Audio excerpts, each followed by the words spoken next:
Hubungan antara dua lembaga penyelenggara pemilu di Indonesia, yakni Badan Pengawas Pemilu, Bawaslu, dan Komisi Penyelenggara Pemilu, KPU, sedang tidak akur.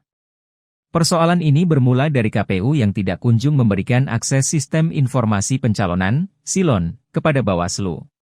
Buntutnya, Baswaslu sendiri akhirnya melaporkan seluruh komisioner KPU ke Dewan Kehormatan Penyelenggara Pemilu, DKPP. Laporan ke DKPP itu menjadi jalan terakhir bagi Bawaslu setelah berulang kali mengirimkan surat kepada KPU, namun tetap saja tidak diberikan akses silon yang dikuasai KPU.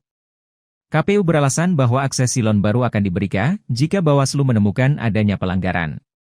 Sementara Bawaslu berpandangan sebagai lembaga penyelenggara pemilu, mereka sepatutnya juga diberikan akses yang sama terhadap silon yang berisi data lengkap calon anggota legislatif, caleg, DPR, DPRD Provinsi, DPRD Kabupaten, Kota.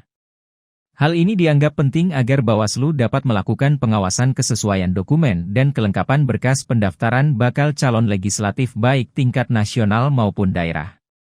Bahkan Ketua Bawaslu RI, Rahmat Bagja sebelum akhirnya melaporkan KPU ke DKPP sempat menyindir KPU dengan menyebut, "Jangan ada dusta di antara kita." Anggota KPU RI August Melas mengatakan bahwa pihaknya siap menghadapi laporan Bawaslu ke DKPP terkait aduan akses silon tersebut. Nah, soal terakhir kemudian teman-teman Bawaslu mengadukan KPU ke DKPP ya itu sebagaimana pemberitaan di media ya sudah, bagaimanapun juga itu kan pilihan-pilihan kebijakan yang dilakukan oleh Bawaslu ya. KPU itu kan posisinya posisi kan. Kalau dalam konteks ini urusan kode etik kan juga teradu. Nanti di mana posisinya termohon, kan gitu-gitu loh.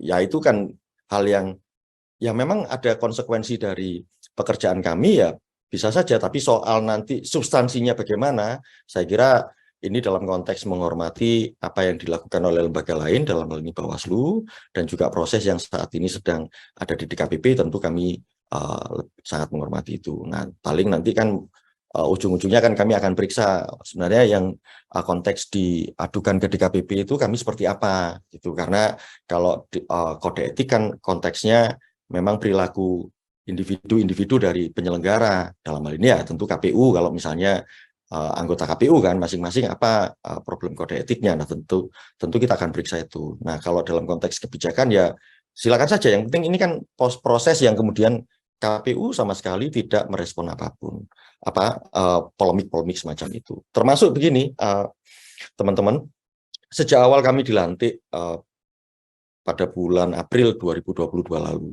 publik kan juga dihadapkan pada isu yang sangat dilematis ya, polemik gitu. Jadi misalnya isu presiden 3 periode, anggaran pemilu yang nggak cukup, atau isu yang lain-lain gitu yang sebenarnya membuat publik pesimis apakah pemilu 2024 akan bisa berjalan dengan baik atau tidak. Bisa diperhatikan KPU sama sekali tidak masuk ke sana.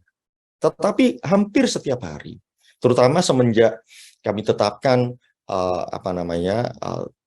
tahapan pemilu yang dimulai tanggal 14 Juni 2022 dan kemudian ada peraturan KPU tentang tahapan program dan jadwal, peraturan KPU nomor 3. Semua urusan informasi tentang kepemiluan, tahapan apa yang sedang berjalan, semuanya kita informasikan secara terus-menerus kepada publik. Saat ini tahapan pemilu apa yang sedang dijalankan oleh penyelenggara pemilu, dalam hal ini KPU, baik di jajaran kami, mulai dari pusat, provinsi, kabupaten, kota. Terutama tahapan-tahapan ini kan berjalan di tingkat bawah sampai sekarang. Jadi satupun bisa diperhatikan oleh publik, tidak ada satupun tenggat waktu dari tahapan pemilu yang terlampaui oleh KPU. Halo, selamat berjumpa dengan saya Anika, pembaca berita podcastnews.id.